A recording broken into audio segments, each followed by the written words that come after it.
Welcome to the one-on-one with Kel Odipe. That's why they close. They quickly take their uniform off because they are vulnerable. There is no way, from the layman's point of view. Thank you very much, to come and do their wire fell down and their what the R V in mafia manager called Yakap on the Titikapi became a worse godfather than every other.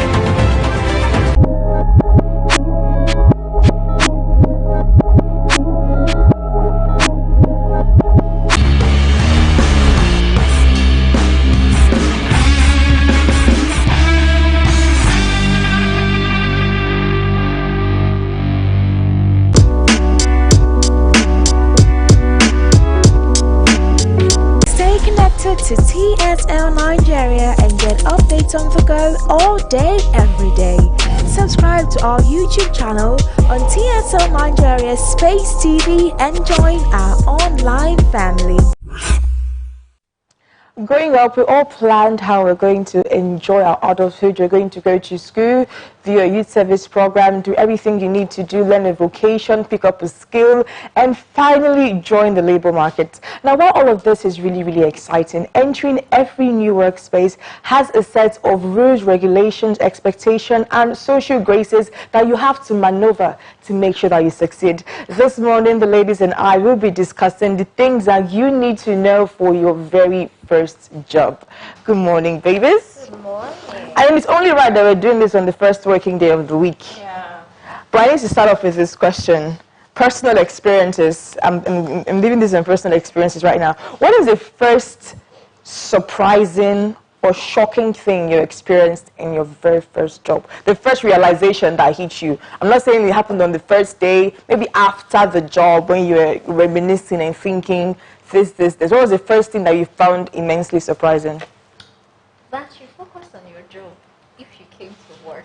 No, Joe. I'm asking like something you experienced, something you saw, something you learned. Finish now. Like you focus on your job when you get to work. Okay. Because sometimes we get carried away by the fact that in a new environment, and then first of all you're coming from an environment where you feel everybody's on the same platform, everybody's thinking like you, everybody will relate with you the way your mind is working, not knowing that people came here to work. Nobody wants The girl said people came here to work. It's a job. The wrong side of the boss, or So I felt at that point, my first job, I felt like mind your business. How did that work out for you? Did you mind your business or did you go and play? I did not mind my business, and I didn't like the outcome. So I figured mind your business. We're going to get into that more. Get into the environment for you. What would you say was your most shocking? Shocking. Not asking questions. So when I got to the office that morning, I sat down and was expecting someone to attend to me and say, "Oh, welcome." And everybody just came and went about their business. I had to get up and say, "Sorry, excuse me, what would I do?" So I feel the first thing you do when you are new in office, you ask questions. That's the most surprising thing, that you don't have butlers waiting for you to come and rub your back and stuff. Personally, for me, it was realizing how far people would go for their vendetta when it comes to office politics. I found myself in a very tricky situation. Do you get? I found myself in this really tricky situation. I had this one person that I thought was really my friend, but it just so happens that the person that was on the same level with me with the same skill set, they were quarreling with that one. So the person was taking special interest in me. I was thinking I was a star, not knowing that the person was going to prepare somebody else.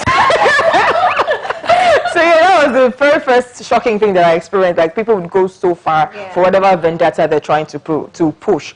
But getting into the first jobs, etiquettes and stuff, and things that you should know and things that you should do. Let's just go into it. What is one thing you think people should know? The very first thing that they should be acquainted with. Sure. Well, the first thing I would say is show up early. You're going for a new business, you're going to a new company, you don't know what to do. So it's better you come on time, be prepared. When you come on time, get comfortable before people come to the office. Just go around, ask questions, become familiar. Don't come late. You're supposed to be return by 9 and you're coming after 10 and you're giving excuses. It makes you look unserious, like you're not ready for work. And again, what I would say is like you said, office politics and gossip. We're going to get to that specific one. It's going to have its own special time. If you really want to I say comfortable, or you don't want to get into a place you don't like to be in the office, I think it's just mind your business, because people will come and tell you stories. This will happen. This is what you should do. This will, don't get caught up in that way. I'll just say you avoid office politics and gossip all that. Okay, I was going to say that first of all, when you get to a new environment, understand where you are. You know, do not. I'm not saying don't get excited. You're an excited person, and then saying, but understand what works in that environment. Like she said, ask questions. Who am I supposed to report to? What am I supposed to do? Especially if it's a corporate environment, there are usually people you can ask these questions. But sometimes, you know, you don't get that exact reception that you're looking for. So you have to move. Like she said, she came and she sat down. For a welcome party. But you see, she had to, you know, you go out, ask questions, get acquainted with the people in the office. Don't start looking for who you form clique with. I think the clique thing just, you know, just overdo it. You just overdo it, and that's where you have problems. Okay, but something I saw, right, over, not just getting ready for this conversation, research worldwide, you see, they say tips and tricks for new employees, and one of them is that you should build alliances, that at some point your alliance is going to work for you, so you should make sure that you build alliances. Do you think that people should build alliances in their jobs? Yes, but I'm saying that when you come into the place at first, you need to understand the system. And but it's not about coming into the place at first. We're talking about the entirety of your first job here, not even just the beginning of the job. And I'm saying that, you know, eventually you get to build, you know, you get to have people who, you know, you can say, hey, I just observed this thing. I don't know what you think, you know, people that you definitely have to build alliances because you want to know what's going on. And most of the times the advice is that you build alliance with people who have been there and understand how. But what if you are building alliance and the alliance come with gossip? I mean, if you guys are in an alliance, you guys probably talk a lot together. Yeah. If you're building an alliance, you have to be with the right people.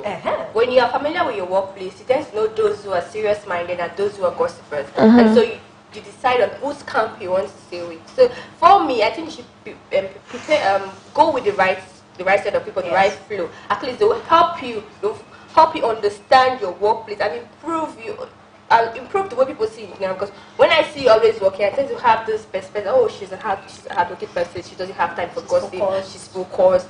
So I think you should build your alliance with the right set of people. But you know, another thing I found that is that when you come into a work environment most times is that some people tend to understand that they're supposed to build alliances, but they first test all the waters. But how do you know the one that work out for you if you're not testing? That's what I'm saying. The first test all the waters, like I become friends with the ones that gossip.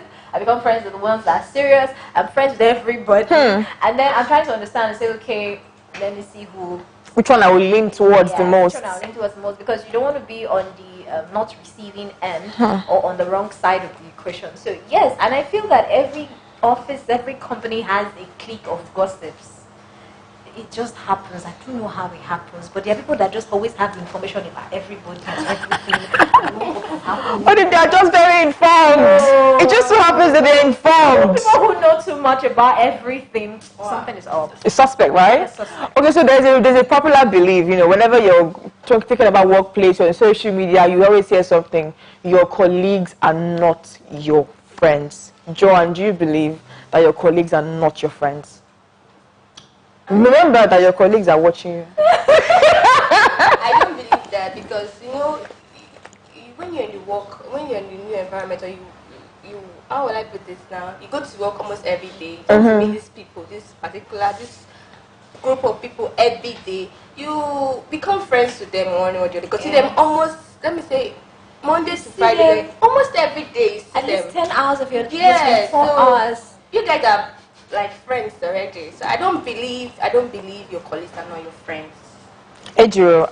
Okay, so I'm going to come from two sides. When you're in a work environment, everybody, like I said, I learned that everybody is not like you.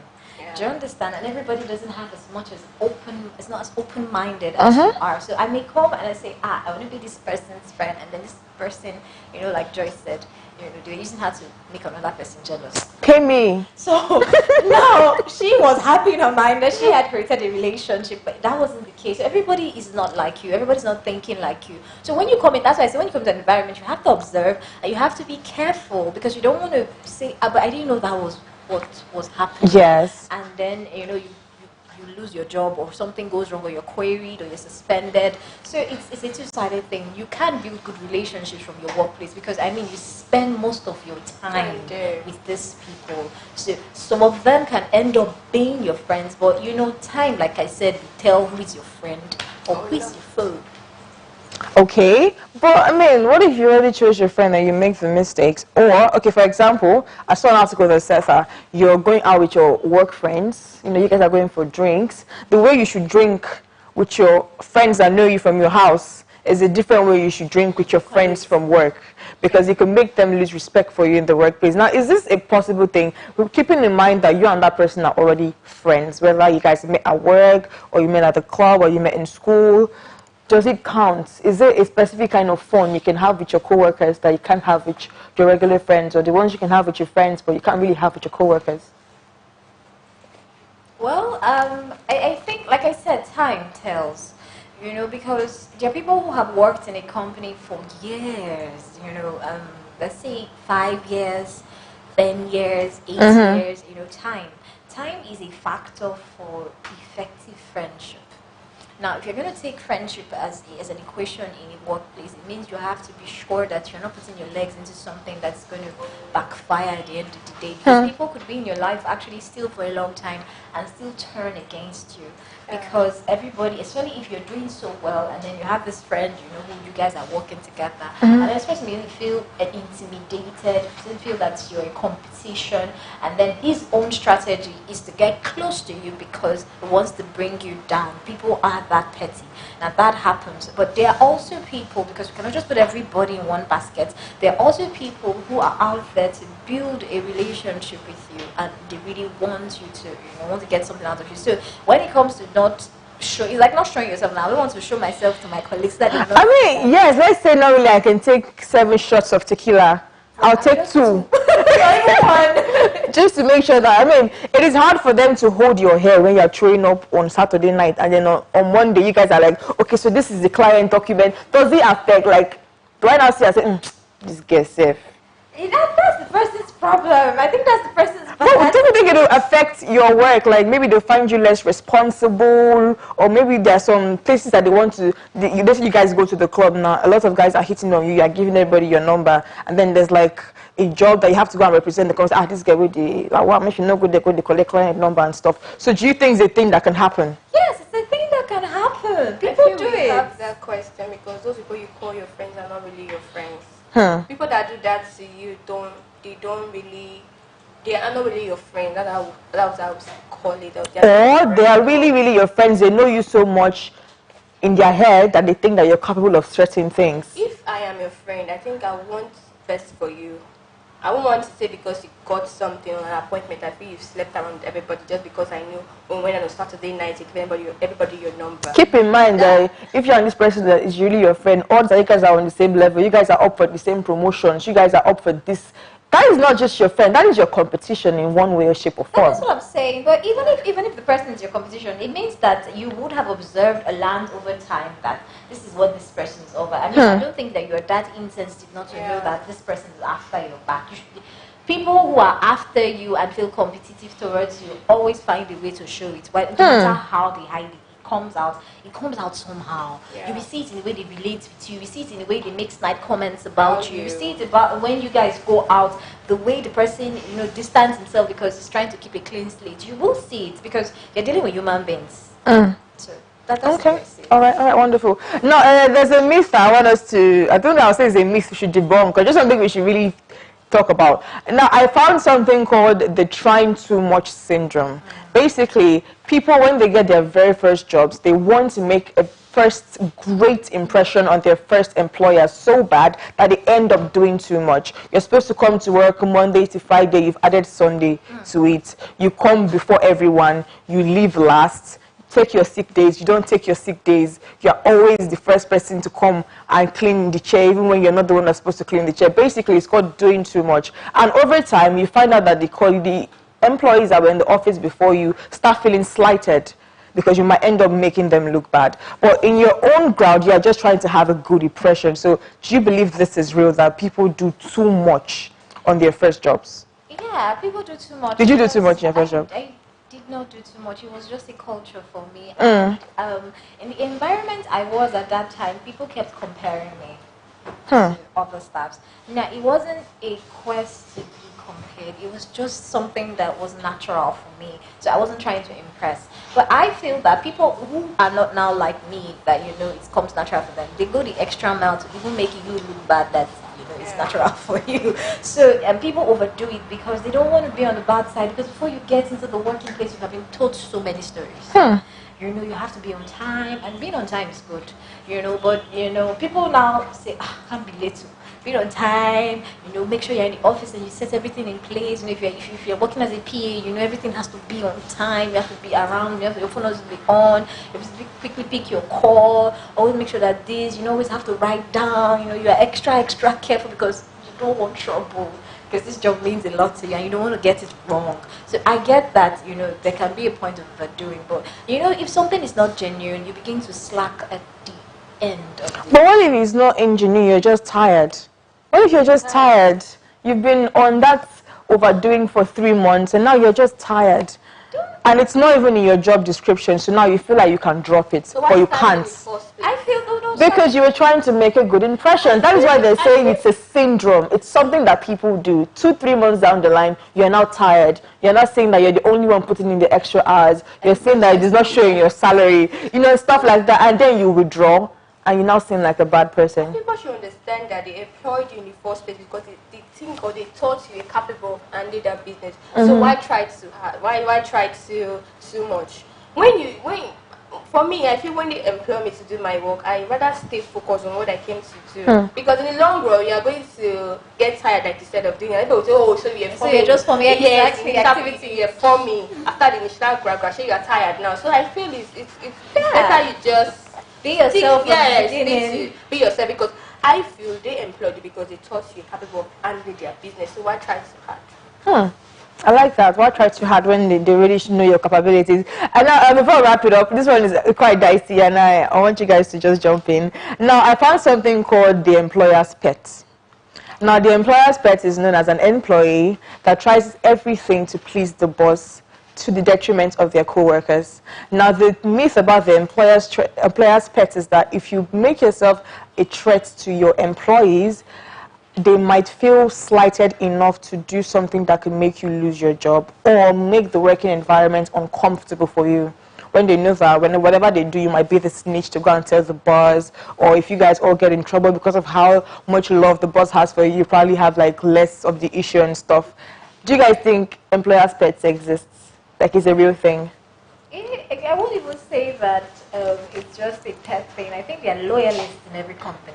That's what they give them a fancy name for. They're just loyalists. They're very loyal to the employer. You know, they want to say that this person, and when you're not around, see what this person is saying about you, see how this person thinks about you. It's you know, sometimes it's a threat to other people who don't feel comfortable about it, because you literally have to walk on eggshell when that person's around.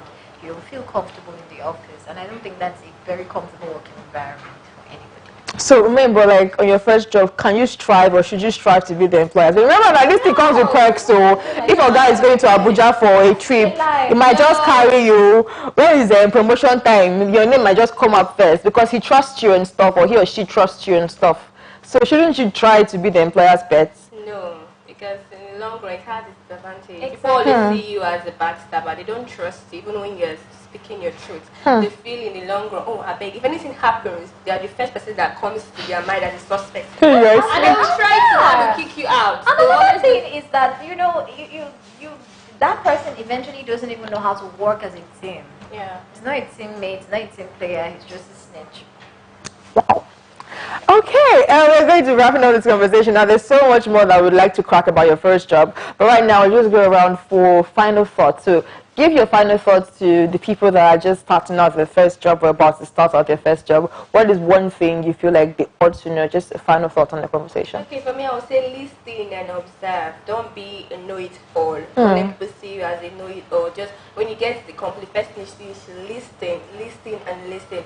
And again, people will say switch off your no, I won't say switch off your phone. I think when you get in the office, you try to minimize the way you use your do your personal activities in the office. Yes. Yes. Don't come every time and be on your phone laughing, chatting. You're supposed to be working. It makes you look unserious. So try to minimize the way you do your personal business in a complex environment. Thank you, Ejiro. I'd say when you get to your work environment, be a team player. Understand the people are not always after you, but you can work with these people and learn a lot. Your first working place is a place for me where you get to learn a whole lot, like a whole lot of things. You learn how to relate to people. You get to see people that everybody's not as nice as you think they are. You get to see that there's some that are just marvelous that you can just relate with. But then don't get involved with office politics. Don't get involved with office gossip, especially office politics, because you don't know the people that you're dealing with. They may just be on the other side, trying to make sure that you lose your job. And at the end of the day, it's not going to be good for you. So understand your environment. When you get to an environment, understand the people you're working with, understand your boss, understand what he stands for and what he's looking forward to. He had a reason why he employed you, so there's something he saw. So give it to him. Amazing. I think for me, one thing that I think you should keep at the back of your mind when you're going into a new workplace is to understand organizational hierarchy. A lot of people might find themselves in a workspace where everybody has like a communal space. You see each other every other day. You guys play every other day. It doesn't matter if you guys are in the same space. There are people that are older and more important than you in every company, irrespective of the title that they hold. You need to understand organizational hierarchy. You need to know that the kind of jokes you're going to tell to your fellow entry-level guys, not the thing you're going to tell to the CEO of the organization. So whatever you do, understand organizational hierarchy. And this is where we've come to the close of Monday's edition of the Breakfast Show, TSL Nigeria TV. I hope that people that are going into new organizations or just going into the labor market for the first time listens properly to all the tips and tricks that we've given and tries to apply it in your life, and you're going to be fantastic. My name is Joyce Chooks. Remember to subscribe to our YouTube channel, TSL Nigeria Space TV. Like and follow us on all our socials, TSL Nigeria TV. Have yourself a lovely week and good morning. Stay connected to TSL Nigeria and get updates on the go all day, every day. Subscribe to our YouTube channel on TSL Nigeria Space TV and join our online family.